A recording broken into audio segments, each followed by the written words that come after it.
Hello everyone, welcome back into this channel. And how are you? Today we will talk about the Zoom application on mobile phone, and I wanted to show you the way how you can change the background of your Zoom camera on iPhone. Open your Zoom applications right away and wait until it's perfectly open, and then you just have to take a look on this button feature and just click more.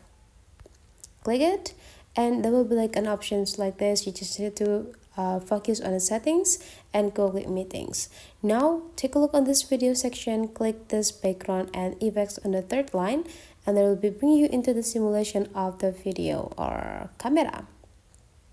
Now there will be also a lot of background that already provided by the Zoom application itself. Just slide up and there will be like a lot of the background here, as well as the background that you just added on here. So if you want to get the new one, you can just go with this plus button, and then it will be bring you into the photo library of you and just pick the picture that you want to use as a background. But if you want to use the history of the background that you have here, just go with one of them and then will be like applied it into your Zoom camera right away, and this is the result. So whenever you bring it into inside of camera, so this is the look. So that is the way, guys, how you can like change the camera background of the Zoom application. Hopefully you enjoyed this video, and let's meet again into other tutorial.